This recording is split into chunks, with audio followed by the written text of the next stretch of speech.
হীরামনের কথা মতো মহারাজ ঘোড়ায় চেপে বসলেন। ঘোড়ার গায়ে কষিয়ে একবার চাবুক মেরে বললেন, সত্যি যদি তুমি পক্ষীরাজ ঘোড়া হও তবে পৌঁছে দাও আমাদের 7 সমুদ্র 13 নদী পারে সেই রূপবতী কন্যার প্রাসাদে। যেমনি বলা অমনি কাজ। পক্ষীরাজ ঘোড়া মহারাজ এবং হীরামনকে নিয়ে সাঁই সাঁই করে উড়ে চলল। আকাশ পথে কয়েক মুহূর্তের মধ্যেই পেরিয়ে গেল 7 সমুদ্র 13 নদী। মহারাজ এবং হীরামনকে নামিয়ে দিল রাজপ্রাসাদের এক বিশাল বটবৃক্ষের ছায়ায়। বিকেল গড়িয়ে সন্ধ্যা হয়ে গেল। হীরামনের পরামর্শ মতো মহারাজ ঘোড়াটিকে বটবৃক্ষের নিচে বেঁধে রেখে গাছে চড়ে বসলেন।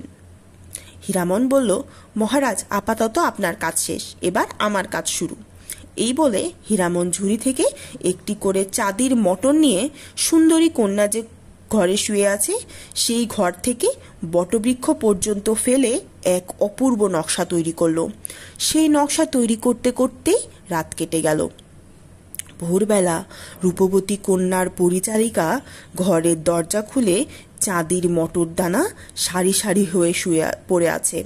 এইটা দেখে তো অবাক হয়ে গেল। দিনের বেলায় সেগুলো ঝলমল করছে। সঙ্গে সঙ্গে সে ডেকে তুললেন রূপবতী কন্যাকে। রাজকন্যা তো প্রথমে বিশ্বাসই করেননি। ঘরের বাইরে পা রেখেও সে অবাক হয়ে গেল।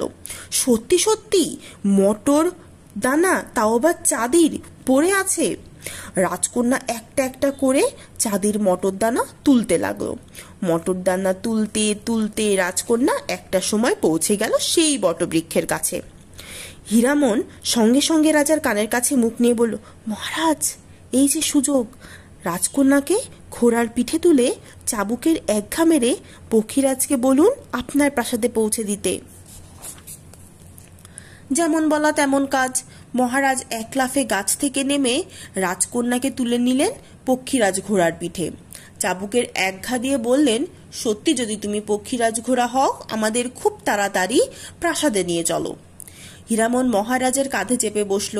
মহারাজ সাঁই সাঁই করে আকাশের বুকে উঠে গেল। মহারাজ মনে মনে হীরামন্ত তাকে ধন্যবাদ দিতে লাগলো। রাজকন্যা পেয়ে রাজার মনে দুর্বুদ্ধি জেগে উঠল। মহারাজের মনে হচ্ছিল পক্ষীরাজ ঘোড়াকে আরো জোরে চলতে হবে, এ তো খুব তাড়াতাড়ি চলছে না। সঙ্গে সঙ্গে তিনি আবার পক্ষীরাজের গায়ে চাবুক দিয়ে আঘাত করলেন। হীরামন রাজার কাণ্ড দেখে আতঙ্কে চিৎকার করে বলল, এ কি করলেন মহারাজ? হীরামনের কথা শেষ হওয়ার আগেই পক্ষীরাজ ঘোড়া মহারাজকে নিয়ে জঙ্গলে মুখ থুবড়ে পড়ল। হেন ঘটনায় মহারাজ তো হতবুদ্ধি হয়ে গেল। হীরামন হতাশ হয়ে বলল, মহারাজ, আবার 3 মাস এই গভীর জঙ্গল অপেক্ষা করুন। আগের মতোই এই ঘোড়ার যত্ন আত্তি না করলে সে আর সুস্থভাবে চলাফেরা করতে পারবে না। মহারাজের তো মাথায় হাত। নিজেরই নির্বুদ্ধিতার জন্য তার আফসোস হতে লাগলো। এমন সময় এক শিকারী সেখানে উপস্থিত হলো। তাদের মধ্যে আবার সেই দেশের রাজপুত্রও ছিল। রাজপুত্র এই গভীর জঙ্গলে রূপবতী কন্যাকে দেখে মুগ্ধ হয়ে গেল। রাজকন্যার সামনে গিয়ে রাজপুত্র বলল, আমি তোমাকে বিয়ে করতে চাই। মহারাজ পাশে বসে এ কথা শুনতে পেলেন এবং তেলে বেগুনে জ্বলে উঠলেন। হুঙ্কার দিয়ে বললেন, কি এত বড় কথা? 7 সমুদ্র 13 নদী পার করে তবে আমি রাজকন্যাকে নিয়ে এসেছি। তুমি বাপু কোথাকার কে হে? বীর দর্পে রাজপুত্র বলল, আমি এ রাজ্যের একমাত্র উত্তরাধিকারী। আমি যা বলি আমি তাই করি। বিনা যুদ্ধে যদি তুমি আমাকে এই সুন্দরী কন্যাকে আমার হাতে তুলে না দিতে পারো তবে আমার সাথে যুদ্ধ করো। মহারাজা রাজপুত্রের প্রস্তাবে রাজি হয়ে গেলেন। শুরু হলো যুদ্ধ। কি ভয়ানক যুদ্ধ! তাদের রণহুঙ্কারে পশু পাখিরা সবাই পালাতে লাগলো। রাজকন্যা পাশে দাঁড়িয়ে যুদ্ধ দেখছিল আর মনে মনে ঈশ্বরের কাছে প্রার্থনা করছিল মহারাজই যেন জয়ী হয়। দীর্ঘ সময় যুদ্ধ করার পর রাজপুত্র মহারাজের কাছে হেরে যাচ্ছিল। রাজকন্যার মুখে হাসি ফুটে উঠল। কিন্তু অতর্কিতেই ঘটে গেল ঘটনাটা। রাজপুত্রের 2 অনুচর রাজপুত্রের পরাজয় দেখে ঝাঁপিয়ে পড়ল মহারাজের ওপর। মহারাজ কি আর একা 3 জনের সাথে যুদ্ধ করতে পারে? একে তো অনাহারে কাটিয়েছেন 2 দিন, তারপর এতটা পথ অতিক্রম করে ক্লান্ত হয়ে পড়েছেন। মহারাজ হেরে গেলেন। রাজপুত্র মহারাজকে প্রাণে মারলেন না, তবে তার 2 চোখ অন্ধ করে রাজপুত্র রাজকন্যাকে এবং পক্ষীরাজ ঘোড়াকে নিয়ে প্রাসাদে ফিরে গেল। প্রাসাদে ফিরে রাজপুত্র বলল, সুন্দরী, আজ আমি তোমাকে বিয়ে করতে চাই। রাজকন্যা কিন্তু রাজাকেই বেশি পছন্দ করেছিল, কিন্তু এ কথা যদি রাজপুত্র জানতে পারত তবে হয়তো রাজকন্যাকে বন্দি করে কারাগারে নিক্ষেপ করবে। বুদ্ধিমতী রাজকন্যা হেসে বলল, রাজপুত্র, তোমার বীরত্বে আমি মুগ্ধ, তবে 1 বছরের মধ্যে আমি তোমাকে বিয়ে করতে পারবো না। আমি একটি ব্রত পালন করেছি যে শেষ হতে আর মাত্র 1 বছর বাকি আছে, তারপরে আমি তোমাকে বিয়ে করব। আর এই 1টি বছর আমি আর কোনো পুরুষেরই মুখ দর্শন করব না, শুধু এই অর্ধমৃত ঘোড়াটি আমার কাছে থাকবে। রাজপুত্র রাজকন্যার রূপে এতটাই মুগ্ধ হয়ে গিয়েছিল যে মনে মনে ভাবল, একটিই তো বছর, দেখতে দেখতেই কেটে যাবে। রাজকন্যার ইচ্ছে অনুসারে রাজপুত্র রাজকন্যার জন্য আলাদা একটি প্রাসাদ তৈরি করে দিলেন। রাজকন্যা সেই প্রাসাদে পক্ষীরাজ ঘোড়াকে সুস্থ করে তোলার জন্য যত্ন আরতি করতে লাগলো। হীরামন তোতা তো বলেই দিয়েছিল 3 মাস সেবা করলে পক্ষীরাজ ঘোড়া পুনরায় চলতে পারবে। 1 দিন 2 দিন করে দিনগুলো কেটে যাচ্ছে। রাজকন্যা মহারাজের কথা ভেবে ভেবে অস্থির হয়ে পড়ছে। কোথায় আছে মহারাজ? হীরামণি বা কি করছে? রাজকন্যা প্রতিদিন বিকেলে প্রাসাদের ছাদে উঠে আকাশের দিকে হীরামনের খোঁজ করত। ছাদের ওপর বাটিতে করে পাখিদের জন্য খাবার রেখে দিত, যদি হীরামন খাবারের সন্ধান করতে করতে প্রাসাদে আসে। এদিকে মহারাজকে নিয়ে জঙ্গলে হীরামন তোতা তো পড়েছে এক বিশাল ফ্যাসাদে। সারা দিন ঘুরে ঘুরে হীরামন ফল সংগ্রহ করে মহারাজকে খেতে দেয়। ওই ছোট ছোট ফলে কি আর মহারাজের পেট ভরে? দিনে দিনে মহারাজের চেহারা ভেঙে যাচ্ছে। একদিন জঙ্গলের একদল পাখি হীরামনকে ডেকে বলল, হীরামন, হীরামন, সারাদিন কি হন্যে হয়ে ঘুরে আর কয়টা ফল পাবে? আমাদের সাথে গেলে অনেক খাবার পাবে। হীরামন জিজ্ঞাসা করলো, কোথায় যেতে হবে আমাকে?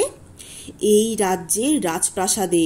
রাজপ্রাসাদের কাছে এত সুন্দর একটা বাড়ি আছে, একটা রাজকন্যা প্রতিদিন সেখানে সকাল বিকেলে আমাদের জন্য ছাদে খাবার রেখে দেয়, তুমি যাবে আমাদের সাথে সেখানে? হীরামন তো সাথে সাথে রাজি হয়ে গেল।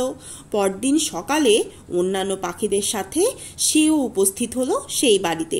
সত্যিই তো, হীরামন দেখলো বাড়ির ছাদে পাখিদের জন্য পর্যাপ্ত খাবার রেখে দেওয়া আছে। হীরামন ছাদের এক পাশে সুন্দরী কন্যাকে গালে হাত দিয়ে বসে থাকতে দেখে চমকে উঠল। মনে মনে ভাবল, আরে, এই যে সেই রাজকন্যা। সঙ্গে সঙ্গে হীরামন রাজার কাছে গিয়ে বলল, ওগো, তুমি কি আমায় চিনতে পারছো? হীরামনের গলা শুনে রাজকন্যা তাকালো। এই জন্যই তো রাজকন্যার এত প্রতীক্ষা। রাজকন্যা হীরামনকে হাতে তুলে নিয়ে আদর করতে করতে বলল, হীরামন, মহারাজের খবর কি রে? মহারাজের কথায় হীরামন বিষণ্ণ সুরে বলল, ভালো নেই রাজকন্যা, দিনে দিনে তার শরীর ভেঙে যাচ্ছে, খাওয়া দাওয়া তো প্রায় ছেড়েই দিয়েছেন। রাজকন্যা হীরামনকে সান্ত্বনা দিয়ে বলল, এবার আমি যা বলবো মন দিয়ে শোন। 7 সমুদ্র 13 নদী পেরিয়ে আমাদের প্রাসাদের পাশে একটা বড় গাছ আছে। সেই গাছে বাস করে বিহঙ্গম এবং বিহঙ্গমী। তুই তাদের বিষ্ঠা এনে যদি রাজার চোখে লাগিয়ে দিতে পারিস, মহারাজ পুনরায় চোখ ফিরে পাবে। রাজকন্যার পরামর্শ অনুযায়ী হীরামন 7 সমুদ্র 13 নদী পেরিয়ে সেই বিহঙ্গম বিহঙ্গমী তাজা বিষ্ঠা নিয়ে এসে মহারাজের চোখে দেওয়া মাত্রই মহারাজের চোখ ভালো হয়ে গেল। মহারাজ চোখ ফিরে পেয়ে হীরামন এবং রাজকন্যাকে মনে মনে ধন্যবাদ দিলেন। তারপর মহারাজ হীরামনকে বলল, হীরামন, তোমার কথা না শুনে আজ আমার এই দুর্দশা, এবার বলো আমি কি করব? হীরামন মহারাজের কানের কাছে মুখ নিয়ে ফিসফিস করে বুদ্ধি বাতলে দিল। পরদিন সকালে হীরামনের পরামর্শ অনুযায়ী মহারাজ নিজের রাজপ্রসাদ ত্যাগ করে ছেঁড়া ময়লা কাপড় পরে নিলেন। চাকরের পোশাকে সেজে মহারাজ গেলেন সেই সুন্দরী কন্যা রাজপ্রাসাদে। মহারাজকে দেখেই তো রাজকুমারী চিনতে পারল।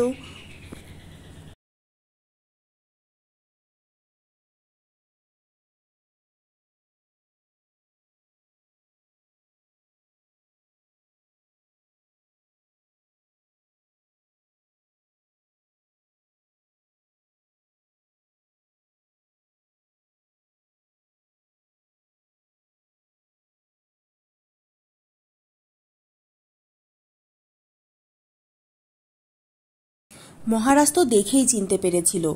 মহারাজ রাজমাতার দর্শন প্রার্থী হয়ে বললেন, রানীমা, অনেক দিন না খেয়ে আছি, আপনার প্রাসাদে যদি কিছু কাজের ব্যবস্থা হয় তাহলে দুমুঠো খেতে পারি। রাজমাতার মন ছিল খুব সাধাসিধা। তিনি বললেন, আহা বাছা, না খেয়ে আছে, আজ থেকে তুমি আমার প্রাসাদের ঘরদোর পরিষ্কার করো। হীরামনের পরিকল্পনা সফল হলো। মহারাজের ওপর রানীমাতা নির্দেশ দিলেন ভাবী পুত্রবধূর দেখাশোনা করা আর প্রাসাদের ঘরদোর পরিষ্কার করা। এভাবে কিছুদিন কেটে গেল। একদিন হীরামন মহারাজ সুন্দরী রাজকন্যাকে চুপি চুপি বললেন, মহারাজ, পক্ষীরাজ ঘোড়া এখন সম্পূর্ণ সুস্থ। আগামীকাল সূর্য ওঠার পূর্বে আমাদের প্রাসাদ ত্যাগ করতে হবে। পরদিন ভোরে কাকপক্ষী টের পাওয়ার আগেই মহারাজ সুন্দরী কন্যাকে নিয়ে পক্ষীরাজ ঘোড়ায় চেপে বললেন, তুমি যদি সত্যিকার পক্ষীরাজ ঘোড়া হও তবে আমাদের প্রাসাদে পৌঁছে দাও। এই বলে মহারাজ পক্ষীরাজের গায়ে একবার চাবুকের আঘাত করলেন। সঙ্গে সঙ্গে পক্ষীরাজ ঘোড়া রাজপ্রাসাদ ত্যাগ করে সাঁই সাঁই করে আকাশের বুকে মেঘের আড়ালে ভেসে ভেসে চলতে লাগলো। সূর্য ডোবার অনেক পূর্বেই মহারাজ সুন্দরী কন্যাকে নিয়ে পৌঁছে গেলেন নিজের প্রাসাদে। তারপর শুভ দিন দেখে মহারাজের সাথে রাজকন্যার বিয়ে হয়ে গেল। বাকি জীবন মহারাজ সুন্দরী রাজকন্যাকে নিয়ে সুখেই জীবন কাটাতে লাগলো। একদিন মহারাজ হীরামনকে বলল, হীরামন, আজ আমার যা কিছু হয়েছে, যা কিছু পেয়েছি, সবই তোমার অবদান। তাই আমার একান্ত অনুরোধ, তুমি জন্মান্তর আমার চিরসাথী হয়ে থেকো।